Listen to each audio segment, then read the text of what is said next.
Okay. We've got our guest tonight is Meredith Walling. Meredith, give everybody a wave so we can pick you out of the crowd.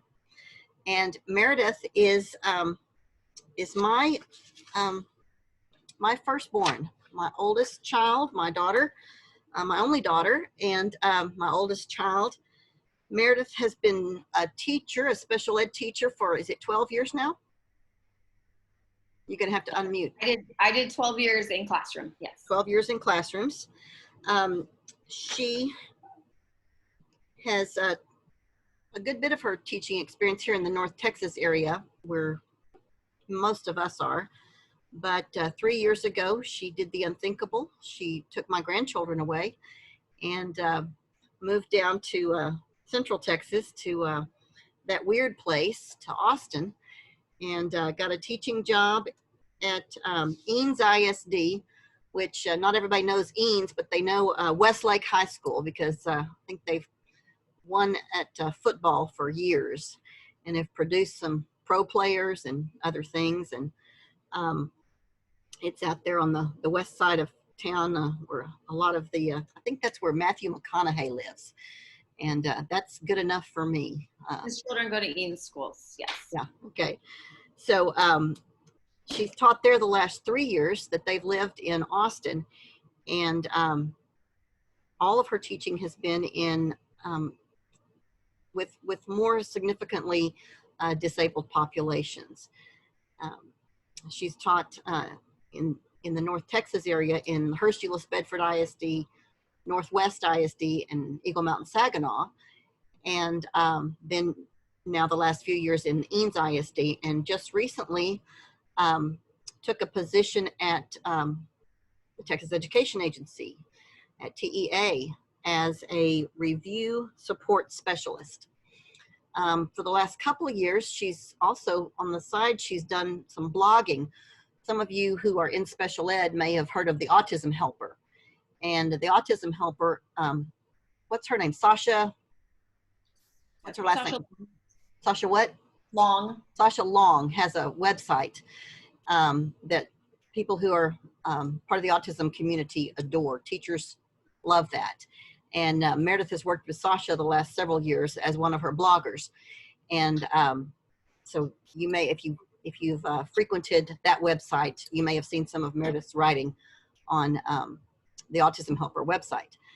But she's had lots and lots of experience with the populations that we've been studying the last few weeks. And in fact, she's had more experience with that population than I have. And so I always like to bring her in during this class to talk a little bit about this group of students that she has served so well for a number of years now. And so what I want to do is ask her a few questions and just let her answer them for us. And I would love for you all to join in and ask some questions as well. So some of you may be experienced with these populations, and I don't want to discount any of your experiences. So please join in if you have some experiences with these populations. If you haven't, I know Rebecca has worked with low incidence populations quite a bit, but most of the rest of you, I think your experiences with this group are pretty limited. Also just thought of somebody else that's missing tonight. Aisha is missing tonight, but I think we have almost everybody else here. We've got just 3 out. So anyway, let's just dive in, and I want to talk about each of the 3 chapters a little bit. Before we do that, let me just mention the things that are due this week and what we'll do next week. The things that are due this week: we've got the choice assignment that's due this weekend. We've got our discussion board as usual. We've got our quiz as usual. Go ahead and take a look this week at the research paper topics and start thinking about what you want to do. I think maybe a couple of you have already done that. When you decide what you want to do your research on, send me an email or give me a call and let me know.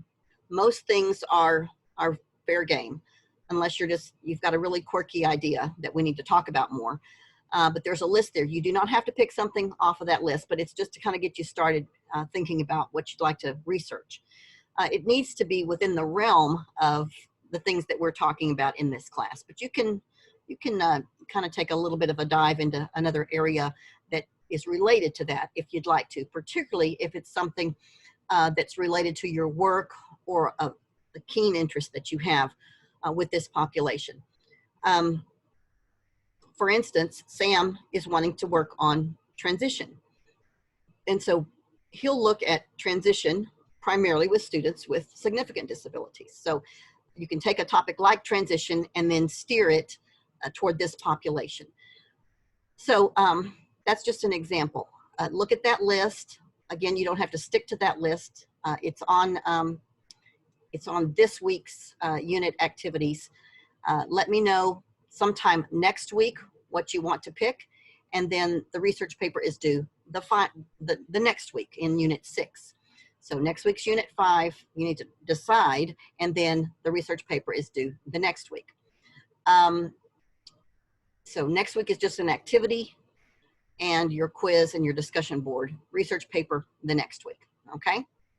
So let's go ahead and get started with Meredith. So I'm gonna ask her a few questions first about chapter 10 in your book, which has to do with inclusive environments. And this is a pretty hot topic with our more significantly disabled populations.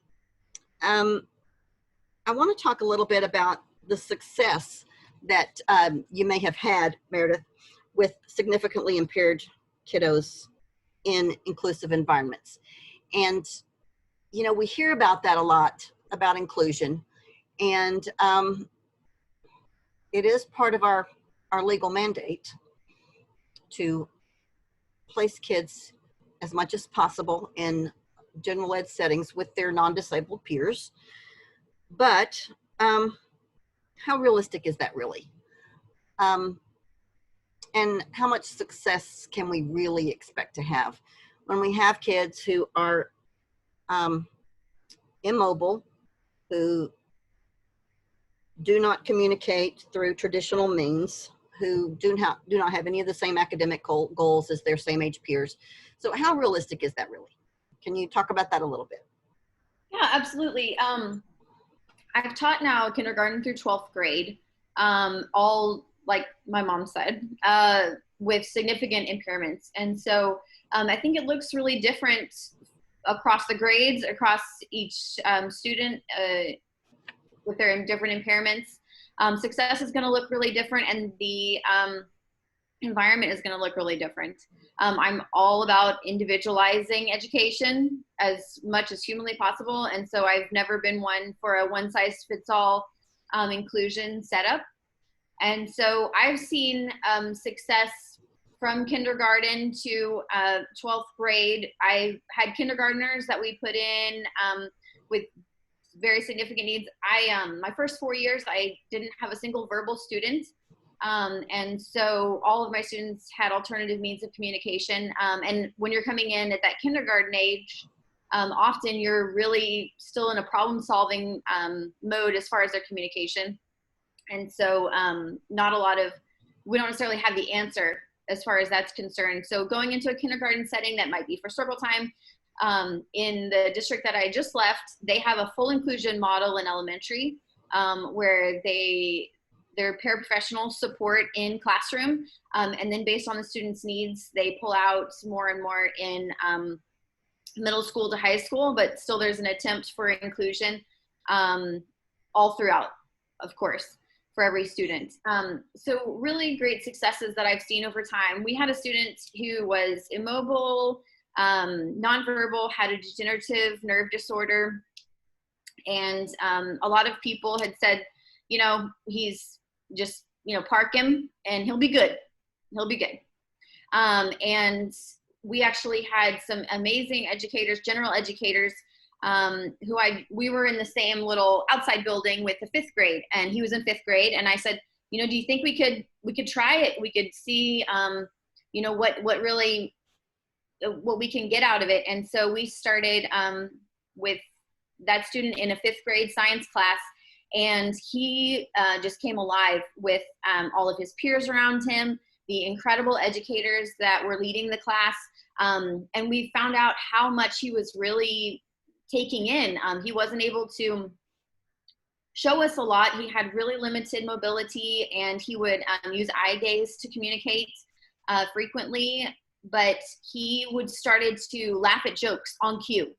And it was just a group of kids that really took him on as a peer. They had him participate in a program called Dancing Classrooms. If you're familiar with Dancing Classrooms, it's ballroom dancing for children in elementary school. And so they brought him into PE, and they decided he was going to be a part of Dancing Classrooms. He had a partner. They did turns, and it was just the most heartwarming, newsworthy type of situation. And it really started opening my eyes in those first few years of what I could be missing, and just giving every student the benefit of the doubt. Absolutely. Trying a lot of inclusion and then really tailoring that to their needs. We had great successes with students at very early ages, and in my most recent setting in high school, that is tough, especially if you're not familiar with Westlake. It's very rigorous. Going into almost any class you go into, you're going into something that people take very seriously, no matter what it is. Elective classes, everything. It's something that people take very, very seriously. And so it looks really different. We had a theater teacher who was incredibly welcoming. And so our students would come in, participate, and then also, because they required that amount of structure, when things got a little less structured in the activities, they would have the option to go and hang up the costumes. They would have an opportunity to sort things that were academically applicable for them, that went along with their goals. They were able to participate in that. The teacher went out of her way to make a vocabulary matching activity with theater terms for that student and visuals. You really just have to get the general education teacher invested, and I think that you can do anything.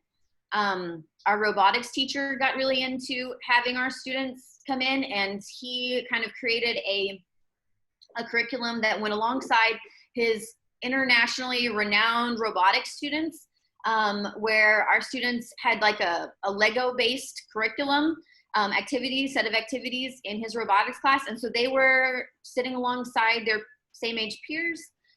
They were building, they were creating, they were making things move. And I think it really it encouraged great behaviors, because they saw other students behaving in a typical manner. And it was really, really successful, even with a student who is generally very aggressive, has a lot of really maladaptive behaviors, was able to go into this robotics class, walk there independently every day, go into a robotics class, say hello using a device, and then go into structured activities. It's really just all about structuring that environment to something that makes sense for them. We've done 3-bin task systems in everywhere from a kindergarten to a 12th grade class. Just structuring. Say that again. You've done what? So within the TEACH model, TEACH with 2 C's, you structure everything in a 3-bin model.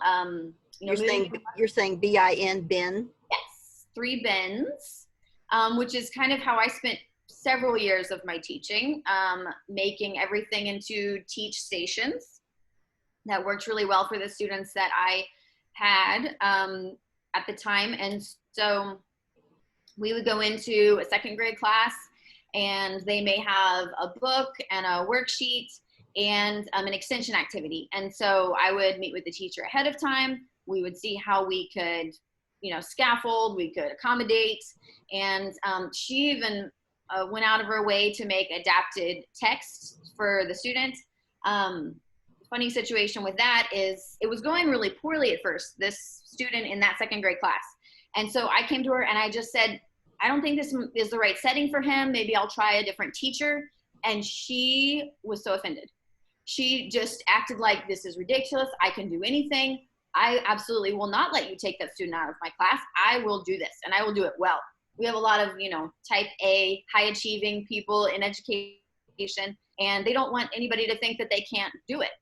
And so she immediately went to adapting these texts, adapting the activities on her own without even, my planning. After we did a few of them, she saw how they needed to be adapted and accommodated, and she just ran with it. And it becomes something, when you build peers in, being able to transition with peers, being able to be, accommodated in a natural way. They see everybody else sitting at the table, and so they're acting like the other students sitting at the table. Those are natural supports in place. It doesn't always have to be a paraprofessional right there, side to side. And so I've seen a lot of success, and I've seen it look a lot of different ways for different students. Have you ever seen a teacher who did not want to work with a student in their classroom? Oh, absolutely. I mean, that's often the norm. My personal trick is to become friends with the gen ed teachers, even though so often I feel like I have nothing in common. As a self-contained teacher, I'm like, I don't know your world. But when I would become friends with them, they would become invested in the student. A lot of times I would have the gen ed teacher come and see them in my classroom and see what they were capable of, get to know them, get invested with them personally.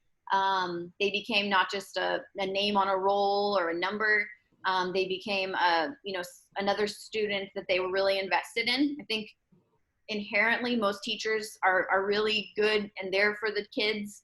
And once they see them as our shared kids and not that sped kid that sometimes comes in, when they're really invested in that student, then there's a lot more success seen. Okay, did you find that were you working primarily on, well, you've touched on this a little bit.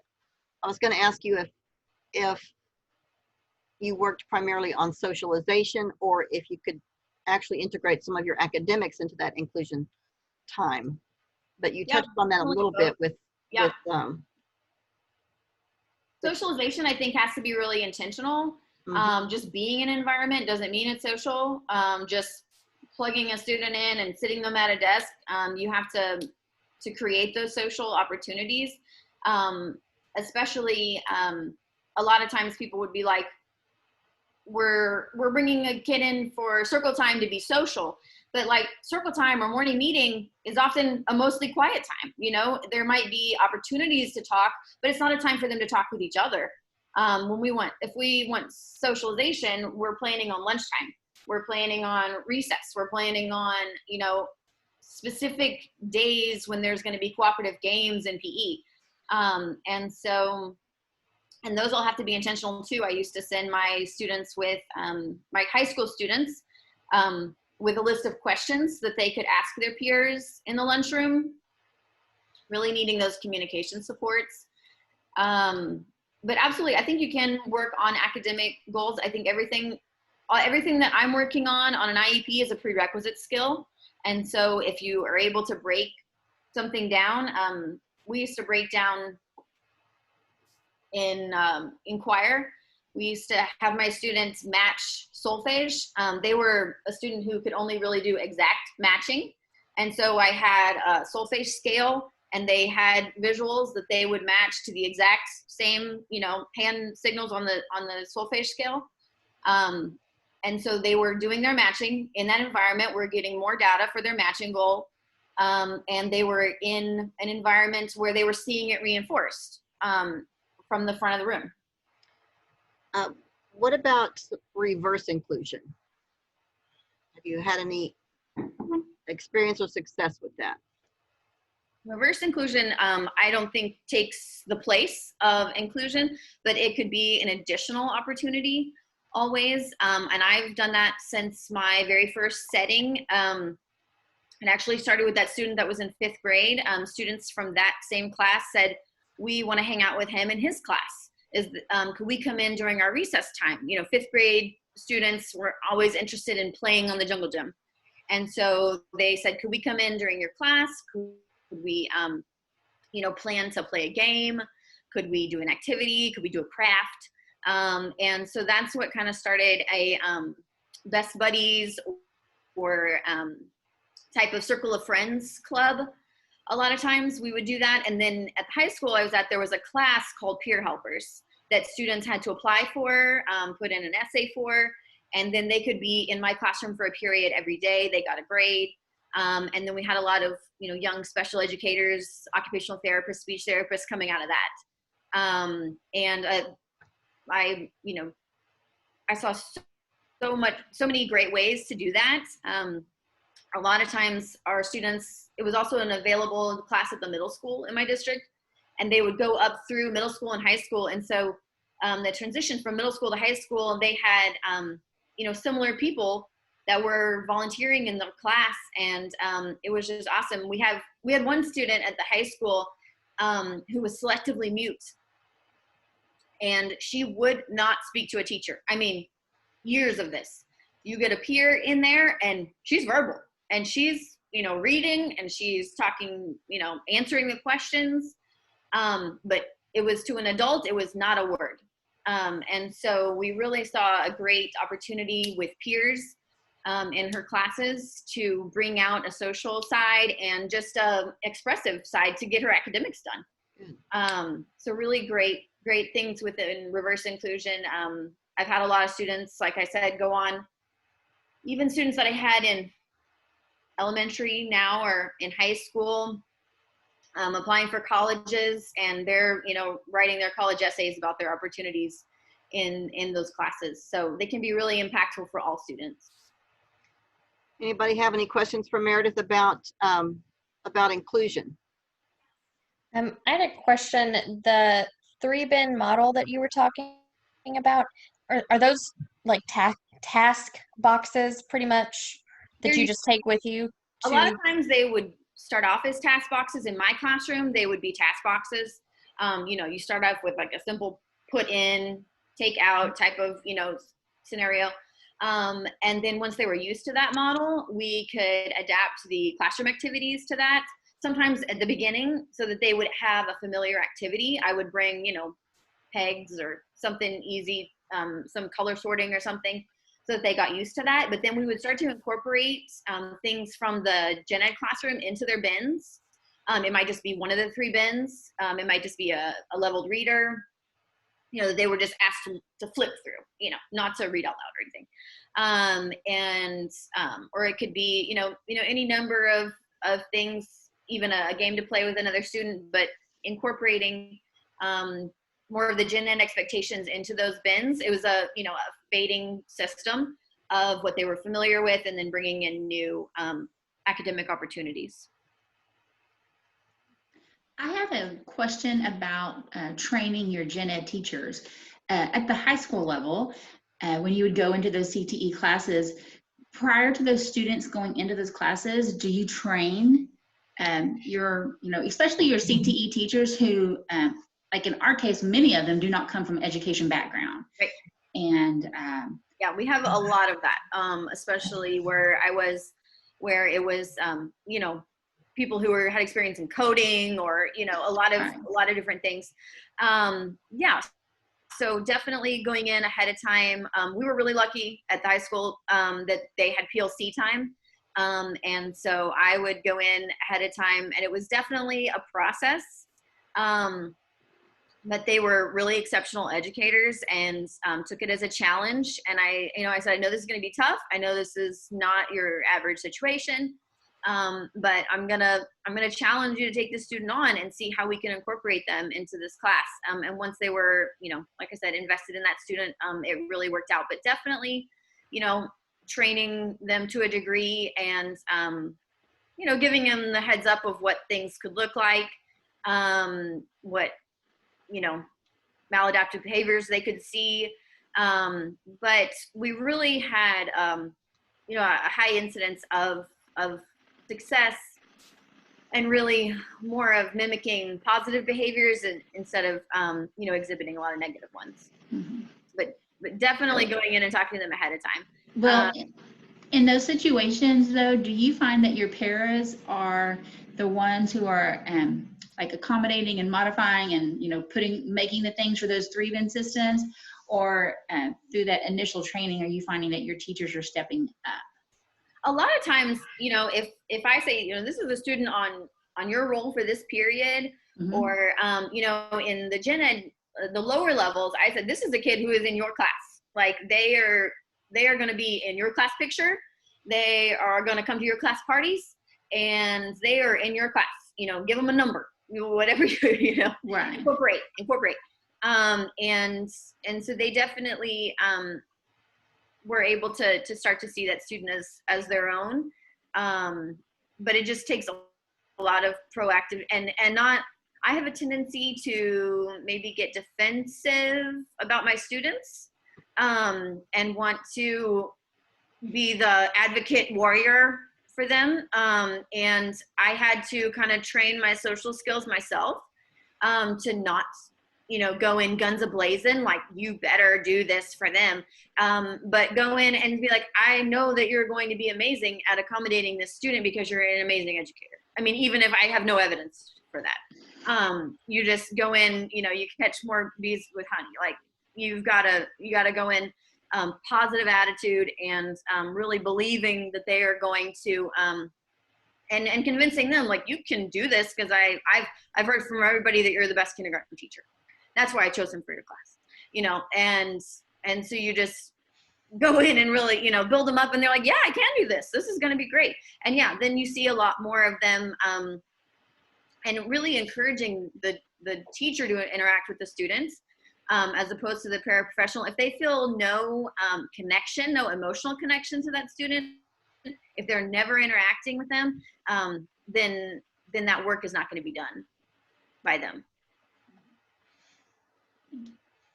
Anybody else on this first chapter that we've looked at? Well, let's move to chapter 11, and let's talk a little bit about communication. Let's start by talking a little bit about devices, communication devices, okay? Talk about some low tech and some high tech that you've had some experience with. Assistive tech Yep. of a variety of types. Yeah, so I feel like I've had a really wide variety. I have had students with so many devices, I couldn't even name them all. But definitely had students that use the PEX system, a picture exchange communication system. I've been fully trained level 2 PEX, in officially PEX. And so definitely picture communication. I had a wonderful parent who basically created a picture system for her child, using like a black and white printer and tape, and just laminated, you know, home laminated all these picture communications, because, you know, she had to have some way to know what her child wanted and needed, so they wouldn't have behaviors. So definitely picture communication. I early on worked with a lot of, you know, voice outputs, like, you know, a Big Mac, you know, a one button device, just opportunity to like participate in a song or circle time in some sort of way. We would do a lot of that. We would also have a yes, no button really frequently. I kind of was mentored by a teacher who used the heck out of a yes, no button. She would set up breakfast, lunch, snack every bit of the day with a yes, no button. Do you want another bite? Yes. Do you want another bite? Yes. And so they were just reinforced by using a communication output device, voice output from early on. In my most recent semester, just wrapped up in May, I you know, spent last year working with a student who I really had doubts how well they could use their device. They had a very high-tech device with, I couldn't navigate the thing. I mean, it was like tree, links to park, links to this, and the pages were crazy, but she knew it. And she would tell me the most amazing thing. I mean, she was buttering me up from day one. I like your shirt, your hair is pretty, you know, all these things. And she would she would just do amazing things on her device. I had her for English and social studies. And I was really honestly impressed because she's a student that is, I mean, not a word out of her mouth. And, you know, some behaviors as far as, you know, she was frustrated, she would bite her shirt. She would slam her hands, to do lots of things. Obviously those aren't, you know, big time behaviors, but I wouldn't think of that as a person who could necessarily help me create a PowerPoint using her device, but she was doing it. So yeah, lots of low tech. We've had some people use eye gaze boards in my earliest years. We had that student that went into 5th grade was really great with an eye gaze. As I said, he had a degenerative nerve disorder. And so he had a lot going on up here that was not immediately evident when you first encountered him. But he was really good with an eye gaze. He also would do, I had a student who didn't have the head control or even, you know, eye control of an eye gaze, and he would blink for yes and no. So tell us, an eye gaze board, then when the student holds their gaze long enough at a particular place on the board, that gives the answer. So it may say yes, no on the board. Mm-hmm. Usually, and we train the student to gaze at a particular spot to convey yes or no, mm-hmm. or other words perhaps. Are they Yeah. pictures? Are they usually pictures, or are they words? I guess it would depend on the level of the student. A super traditional eye gaze board is an alphabet. Okay. Where people are spelling out words, and that's sometimes people that have had strokes, people that know how to spell and are now communicating through eye gaze. But we did a lot of eye gaze with just yes and no. A lot of like, that was in my earliest times when I had circle time, and so it was like, is it Monday or is it Tuesday, or you know?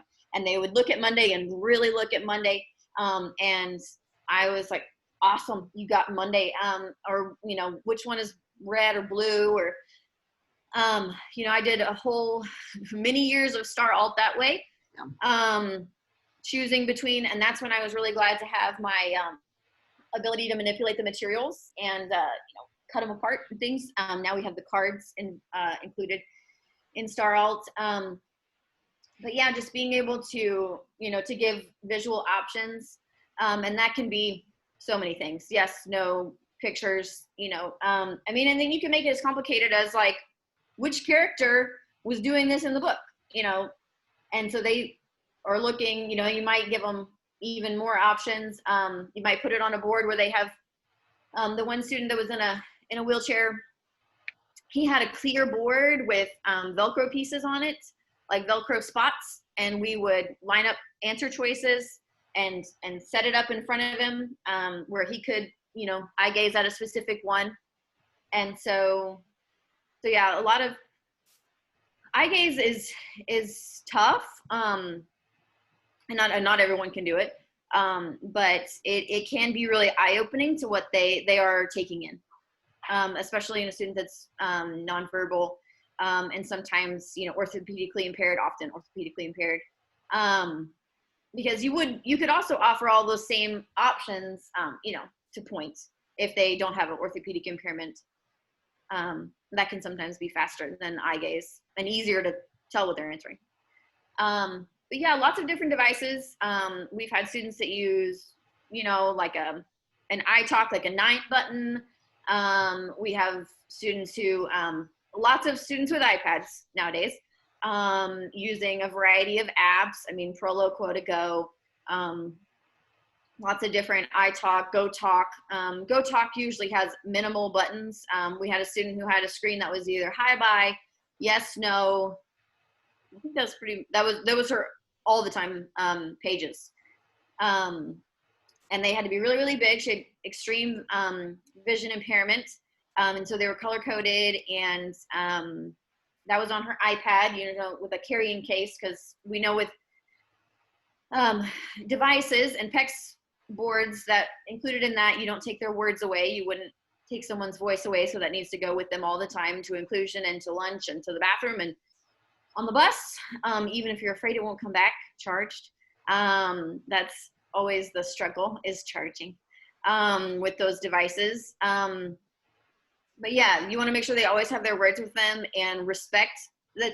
That's one thing that took me maybe a few years to really get down, is if they're telling you something, you need to acknowledge that they're telling you something and respect that communication. So you have to be prepared. If you're, do you want to go to lunch? Yes, no. You have to be prepared for them to say no, and you have to be prepared to not go to lunch. That type of thing. So you're mostly asking questions that you can accommodate. And then, there's a lot of times, my student who recently had a complex device, she would say, she loved this video. If you've never watched Dr. Binocs on YouTube, it's like funny educational videos. It's like binoculars, Dr. Binocs. And she loved this video of Dr. Binocs that was vomiting. It was all about vomiting. And so she'd be like, I want vomit. And I'm like, no, I understand that you want to watch the Dr. Binocs video about vomiting. You find that very funny, and I get that, and I hear you, but we cannot watch the vomiting video right now, and instead of just being like ignoring or no or whatever, like, I understand your communication. You are using your communication device well, and I appreciate that, but let's plan a time for later you watch your vomiting video. So that's just anecdotal. Anything else? Okay, let's see. Students who are not, who can't use, well, I guess we kind of covered that. Students who can't use symbols.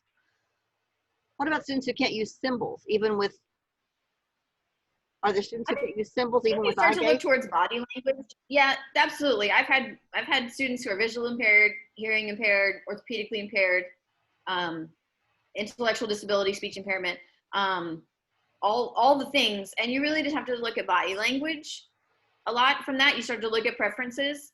I actually had this discussion with my TEA friends. Someone was talking about the option. I don't know how many of y'all, if any, have done STAR Alt, but there is an option for no response observed.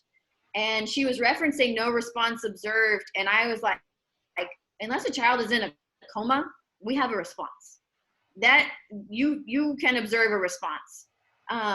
They may be leaning towards what they want. They may be leaning into you if they want to go with you. They may be wincing their face if it's a bad smell. But they're communicating something to you, no matter what their disability, no matter what their level of communication, they are communicating things to you. And so I don't believe that there's a student out there that doesn't communicate. They obviously might not communicate traditionally, but they are communicating it literally unless they're in a coma. And so I've seen a lot of different, in those types of situations, you're like, well, we don't know what they want. We don't know what they like. We have to do like preference assessments. You have to do really unique preference assessments. And then you're like, oh my gosh, they really love the smell of mint. And so they will do their PT to get to smell mint. Because a lot of times, if those students are also have G-tubes, then you're like, they can't do edible reinforcers. What in the world do we do? And so you have to look at, smells and music and lots of things like that. So it's getting creative in your preference assessments and seeing what they are willing to communicate their desire for. Because a request is like your first level of communication. The most basic level is wanting more of something that you enjoy, whether that be something to eat. That's a lot of times when you can get kids to use their first words. They want popsicle. I mean, I had a kid, first word, isicle, popsicle. We figured out how much he loved popsicles because someone else was eating it. And he's like, that thing, I need that thing that you have. So he ended up being able to say popsicle and can be really motivated by food. But if they're not an oral eater, then you've got to get super creative. But, kids will ask for more music. They'll, hit a button, they'll lean into it, towards it, communicate in a variety of ways. Right. Behavior is communication. That's going to take us into the next chapter in just a second, but let me pause here and see if anybody has a question or a comment about anything in chapter 11 that you want to say or ask Meredith about. Anybody? Okay, let's move into chapter 12 then. Chapter 12 is all about behavior. And I think Meredith is kind of an expert at this. She's been dealing with behaviors of all types for years. So let's talk a little bit about aggression, and then self-injurious behaviors and stereotypic behaviors. Why don't you just dive into any of that you want to talk about?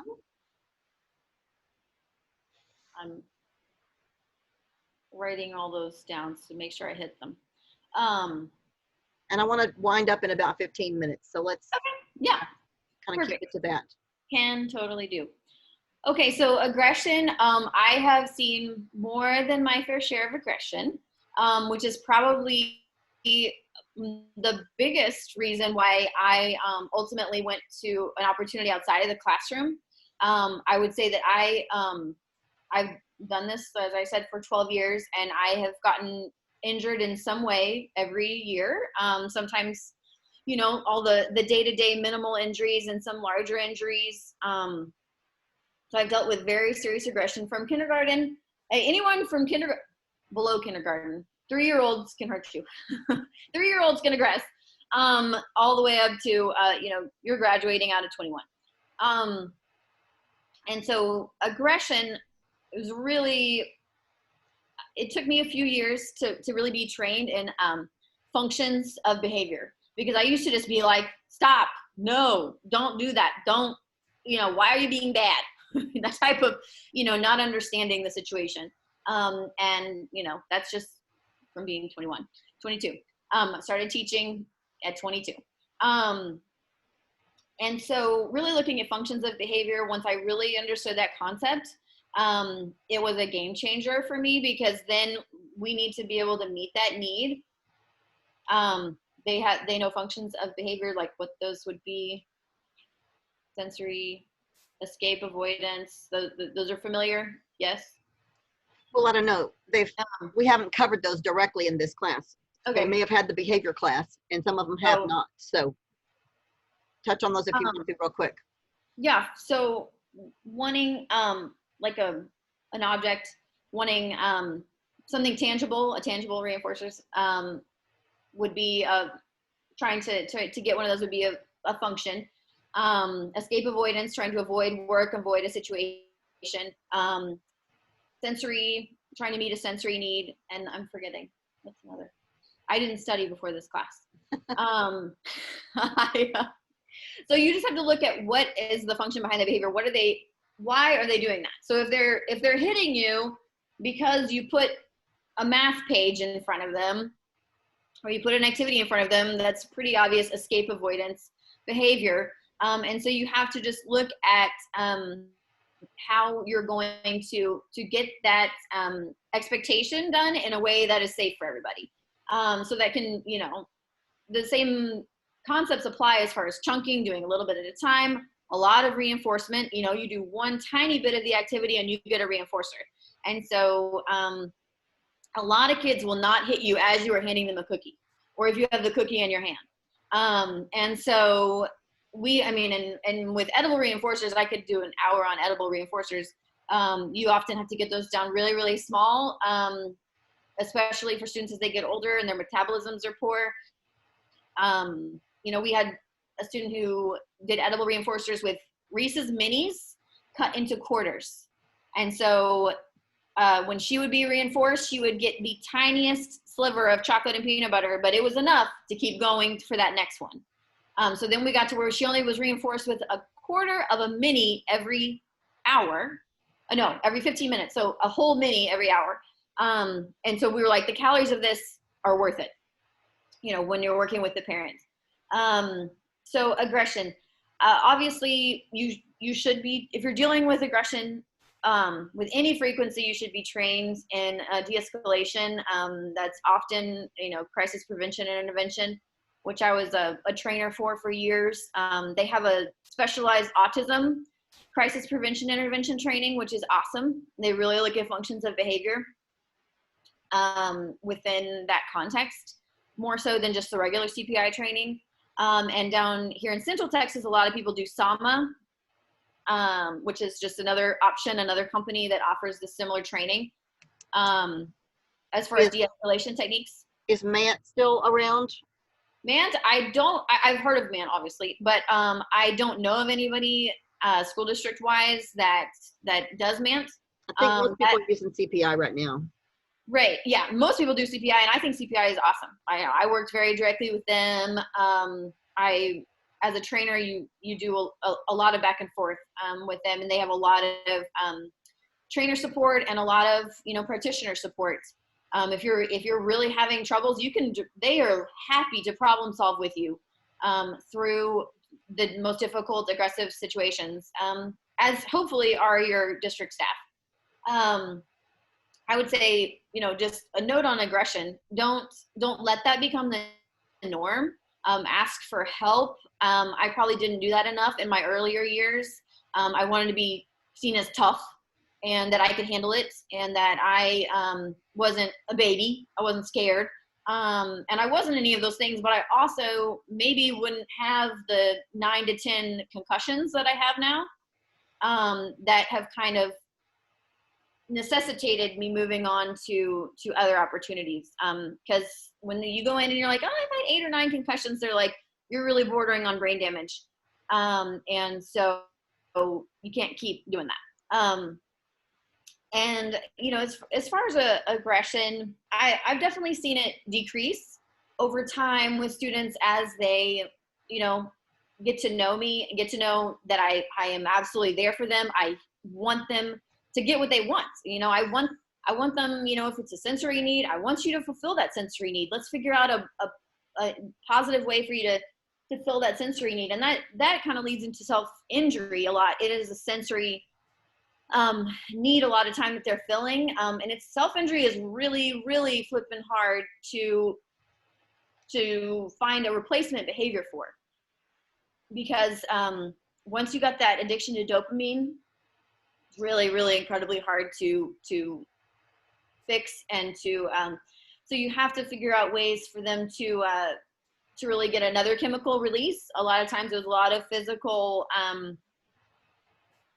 work, exercise, getting those happy endorphins instead of the dopamine release, because I've had so many kids with self-injury over the years. It's really, really hard, but because they do get a chemical release from you can't understand that slamming your head against the wall is good to them. You're like, why would you ever slam your head, against a wall or a pole or, whatever it is. But when they're getting very little input from other places, when there's very little that brings them, happiness, that chemical release is really, really hard to fight. So I have to think about it chemically, what can give a different chemical output, and, reading a book's not going to do it. And so you have to offer, something that is more attractive than that chemical release of that self-injury. If a self-injury is an escape avoidance, then you've got, if they figure out, I have a student who figured out really quick and a really early age that if he bites himself, it scares people and they move away and they don't ask him to do anything else. And so I had to, have a few scary moments of not moving away and maintaining a demand. And now he doesn't, he'll start to bring it up and I'm like, get that down, get that hand down. We're not doing that. You have this much left to do and then you're getting your reward. This is your expectation. You understand it. And we're not going to do that. That function is not going to work. So, you want this to be over? I'm showing you when it's going to be over. So talk about stereotypic behaviors for a second, and then I want to get into the rewards part before we have to end. Yeah. So stereotypic behaviors, I don't know if I'm typical in this, but a lot of stereotypic behaviors, I think you have to look and see if they are detrimental. If a kid is rocking in a chair and he is doing his work and he is not bothering a soul, I'm going to let him rock in his chair. I had a lot of people who like a visual stim. And so they, would get a string, but I'm going to take the string until you're done working. And then you want to stim on your string if that helps you regulate. A lot of it, I had a switch in my thinking along the way working with students with autism. I got my master's on autism intervention along the way, and I really kind of had a change in my thinking where I'm like, they have to look normal. I want them to look normal. You've got to be able to sit and no one know you have autism. But I really started to look at it as, you know, a way of self-regulating. And if that is not hurting anybody, it's not distracting, you know, to a wild degree, there, you know, to some degree you have to say, yeah, they like to do a string in front of their face and that's not hurting anybody and you can look away, you know. The stereotypic behavior is a lot of running and jumping. In addition to teaching, I've done a lot of respite work. And so, you know, I had a student who would do a lap around the room. You know, she'd put a puzzle piece in, and then she'd do a lap around the room, and then she'd put a puzzle piece in. And that's how she regulated herself. And she didn't bite anybody like she used to. She didn't hit anybody. She needed to get that real quick energy out. And, you know, that was what she needed to do to regulate. So the stereotypic behaviors, if they are really, you know, preventing a student from learning, they're preventing a student from accessing an environment, then you have to look at, again, replacement behaviors. What's gonna, you know, meet that? A lot of heavy work. You know, you work with your OT on a lot of these things. And if you don't have an awesome OT that you feel like you can go to the Autism Helper blog. That is one of my big plugs. They have an awesome OT on their blogging team, on the blogging team. And she can give you a lot of ideas as far as all the systems. If they need vestibular input, then she's got a vestibular blog. If they need visual input, she's got a visual input blog. It's a really quick and easy get. So you're not reading a textbook, you're reading a quick blog. If you have students who are really doing a lot of sensory seeking, stereotypic behaviors, because that's a lot of what it is. It's sensory seeking. I was under the impression that to be autistic, you had to be sensory aversive. I'm like, well, they like, you know, they like things in their face, or they like loud noises, and they like a lot of motion, you know, that they're sensory seeking and they're sensory aversive. And so students that are often sensory seeking are like screaming because they want something, they want to hear something. So instead we put headphones in and they get that loud noise that they like, and then they're still working and they're not screaming to get that sensory input. So it's all about meeting that need, because I don't think we're ever going to be able to, you know, to cure that need away from them, and there's no need to. Okay, talk for a second about the whole reward system and positive behavior supports. So positive reinforcement, positive behavior supports are the primary behavior modification technique that I would say I have used in the past 10 to 12 years. I don't think I understood it fully, maybe starting off, but working out a reinforcement schedule, and reinforcements look so different for tons of different kids. There's there's the vomit video, and then there's Reese's peanut butter cups. There's things you understand, things that you would also be reinforced by, and also things that you would absolutely hate. We had a lot of students who got really into going for walks. They really just liked the getting outside. And so they would work for an hour for a 10-minute walk. Sometimes the reinforcer can be a person. They get, FaceTime with me, and like, I make silly faces with them for, 2 minutes. So reinforcers can look like a whole lot of different things. Like I was talking about with the preference assessment, it can be a smell, it can be, something that they look at, it could be something that they do.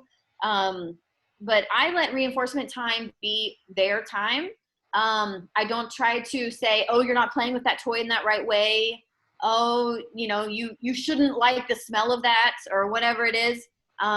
If they want that as a reinforcer, and it's, it can be accessed reasonably within a school system, then they can have that as a reinforcement. And so there's like token boards. Token boards are big. I've used token boards for years and years, and that can look very, accessible even in a high school setting. It doesn't always have to be like big smiley faces. It could be check marks. It could be, you know, great, you did awesome for 10 minutes, or you got 5 of your problems done. You know, I had students who were accessing gen ed like they were in an autism support unit in the middle school, and they would check in with me after every period. And if their teacher had put a check mark that they had, you know, met all their expectations for that period, then they got 5 minutes to listen to their headphones in my room before they went to their next class. You know, it can look as, and it can look as, you know, as atypical or as typical as the student needs. You know, we had a lot of students. I had a student who would go to the bathroom. His reinforcer for going to the bathroom was us singing a silly song in the bathroom. And so you just, you know, you find what works, and that can be very, very different things. But, you know, reinforcement is the, I'm sure my husband is sick of me talking about reinforcement because I talk about it all the time. When my son doesn't want to do his work, you know, his at-home COVID school work, we set out a reinforcement schedule, and I'm like, I need you to do 15 minutes of work, and then you pick your reinforcer from these options. And you know, if I really want my husband to mow the lawn, I'm like, you know, let's plan this thing you want for dinner afterwards. You know, we use reinforcers, and I use reinforcers for myself all the time. You just don't think about how much you use them. You know, I'm gonna reinforce this with something. You know, people reinforce weight loss with a new outfit, or, you know, a pedicure or something like that. You're using reinforcement all the time. It just looks different for different people, and it can look. What the hope is, especially with edible reinforcers and things that aren't as typical, is you want the length of time in between reinforcers to get longer and longer. You may need to reinforce at first for every single right answer, but you want to fade those reinforcers to a point where you're like, great job, you did the whole worksheet, here's your one reinforcer. Or, you know, I had a student who used to want some sort of edible reinforcer for everything. We got to where she got one cupcake as she got on the bus. And so that was the only time she had an edible reinforcer, but she was working for it all day. I mean, she talked about it all day.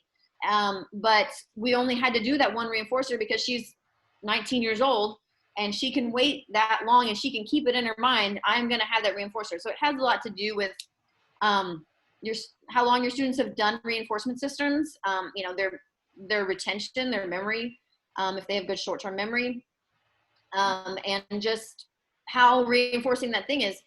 If you are working with a poor reinforcer, they're not going to work for it. If you chose it, they're probably not going to work for it. If you're like, I have these awesome Legos, and they're like, I hate Legos, why would I do that? You have to give the opportunity for them to pick it. So a lot of times that's a reinforcer menu. And what I really got into in the past few years was a reinforcer menu that we cross off. So like, I can't offer you a walk or a cupcake or, you know, 10 minutes on your headphones every single time. But I can offer each one of those things once during the morning and once during the afternoon. So once you've accessed it, we're going to cross it off, and it's no longer a choice, and you have to choose between the other things. And even my students who are minimally verbal, very much intellectually, you know, far under the you know, IQ range of typical, they were able to understand that. You know, this is no longer an option. You know, the picture's not there anymore. You know, these are your options, but you have to start off with a lot of options that they like. And so that can take some figuring. Touch for just a moment on ABA, Applied Behavior Analysis, and then we're going to wind up. Okay. Okay. So within ABA, I was doing ABA before I realized I was doing ABA. I don't have any formal training beyond district level in ABA. I am not a formal practitioner, but I was doing discrete trial training. If you're in an ARD, you need to be aware of what discrete trial training is usually if you're a SPED teacher. Discrete trial training, just doing a lot of manding. So within the verbal behavior therapy, manding is making requests, and that can just be like pen. They say pen, you reinforce. You know, and that can be nose. They touch their nose, you reinforce. And errorless learning, if you're again familiar with, errorless learning is within the verbal behavior therapy. That's going to be like if you're familiar with Star Alt, that's your level 1. That's, you know, touch the picture of the boat and all you have in front of them is a picture of a boat. And so if they touch anything, they're right. There's errorless. And then you go to, you know, more options, but then it's no longer errorless. But reinforcing errorless learning is what we have to start with. And even at the high school where I was, with students who've been in school all that time and done outside ABA, they needed some success, and they needed to know, they needed to trust us. We were going to reinforce their learning, and any response, like, great, you gave me the pin, you get reward. And so sometimes it takes some errorless learning. So much of my one-to-one teacher time in my classrooms have been discrete trial training. And that's just, you know, offering choices, asking a question, next, okay, great, next. And so that sometimes, as opposed to like, I'm teaching you a topic and then I'm going to assess, you're kind of assessing all along the way. For a while, parents were demanding ABA for their kids 40 hours a week at school, you know, nonstop. Would you say that's let up a little bit? It seems like, you know, 10 years ago, 8 years ago, that was a really big trend, was for parents to come into ARD meetings ablazing and say, I want ABA all day at school and you've got to provide it. Are you seeing that less? And you've been in a pretty litigious district. Yeah.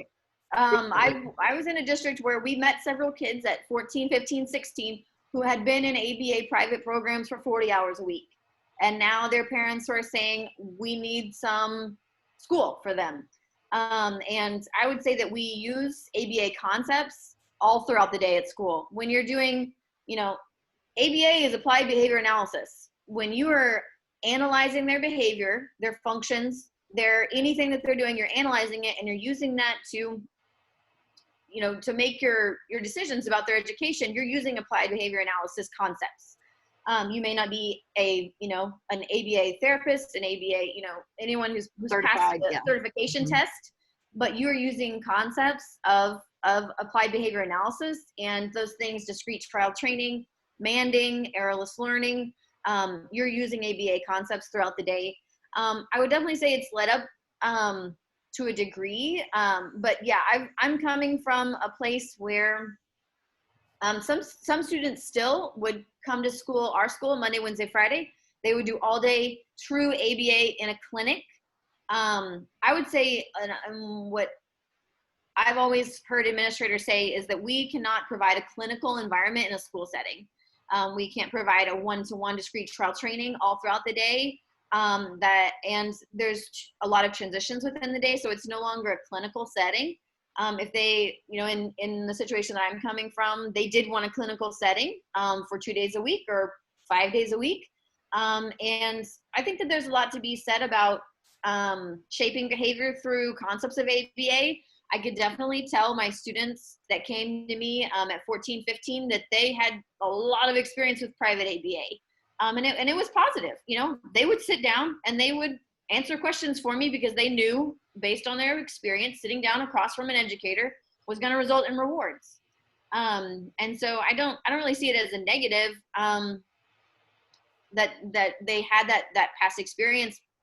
But I would say that most special educators, if they are using best practices, if they have any, you know, more recent education, if they have any continuing education, professional development, they are using concepts of ABA all throughout their day. All right, let me open it up for just a minute to anybody that might have a question or a comment about Chapter 12 or anything that Meredith has said in this section or any point during our webinar tonight. Anybody? Hannah. I have a question. So I'm transitioning from secondary English to life skills this year. So I'm super excited, but I'm kind of nervous. So you were talking about creating a reinforcer menu. Like, where do you get your ideas to start that? I'm pre-K through 12. Yeah, okay, awesome. Can I ask what district you're in? Plum ISD. It's a 1A school. Okay. It's tiny. Well, within TEA, I am now, you know, supporting all number of tiny districts. So my heart right now is tiny little districts that don't have, you know, as much access. So K through 12, that is an amazing opportunity and challenge. So what I start with, like a week or two out, is I go ahead and interview the parents over the phone, you know, over email, and say, what works for you at home? What is, you know, give me the big guns. What are the, you know, is it Oreos? Is that the thing? Or is it, you know, I had a student who loved flipping through magazines.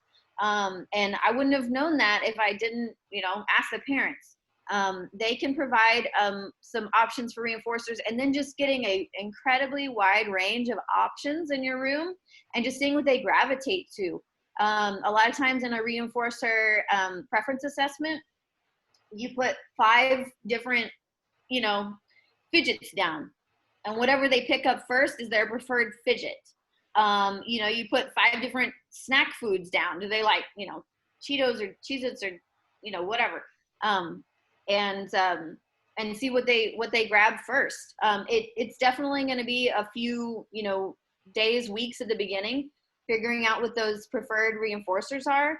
But I would say everybody, it's best to have individualized reinforcer menus, so that they don't have like all the visual to look at. If everybody has like 5 to 10 at the high end, 5 to 10 options on a reinforcer menu, and that's at the beginning definitely going to be photos of it, or at the lowest level, you put all 5 of those reinforcers in front of them, and then they pick based on what they grab.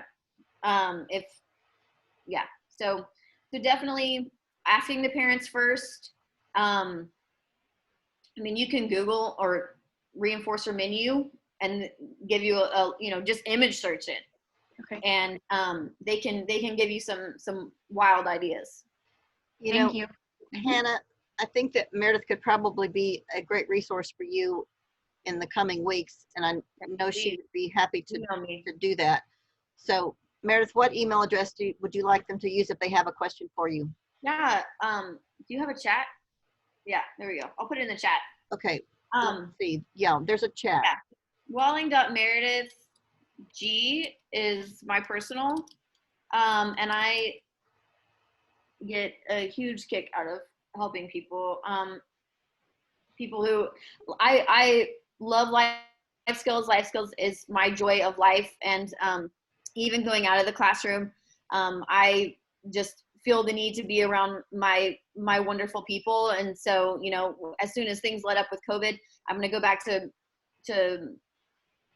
volunteering at a residential facility that I volunteer at, because life skills is where it's at.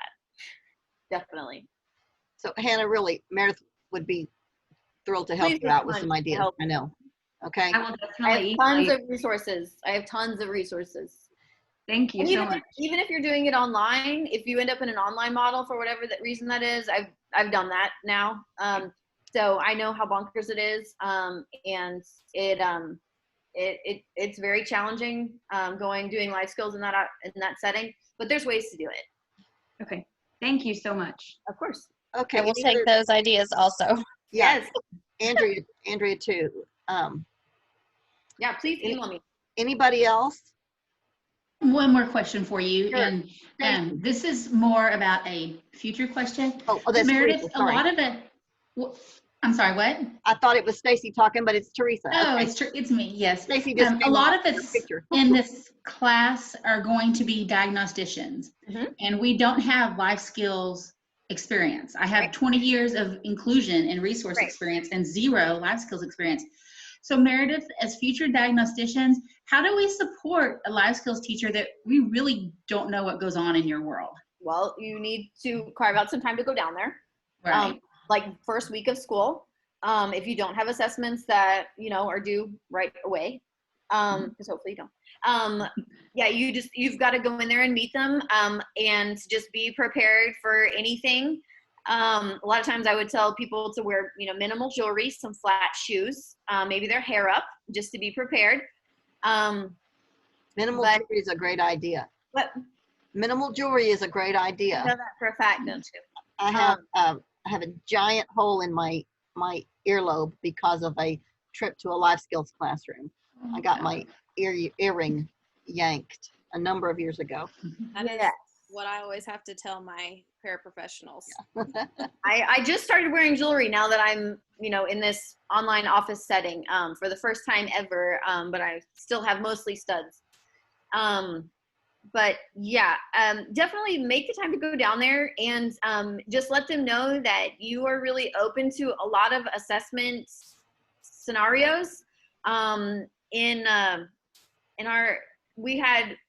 had 3 kids come up with their 3-year reevals this year at 18.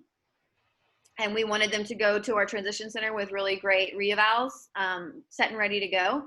And so we did some really creative assessing because bizarrely, we had students that were turning 18 without intellectual disability labels that desperately needed them. That wasn't a bridge that anyone had wanted to cross up to that point, but knowing that they get a wealth of services with that intellectual disability label, we said we've got to push through these difficult IQ tests.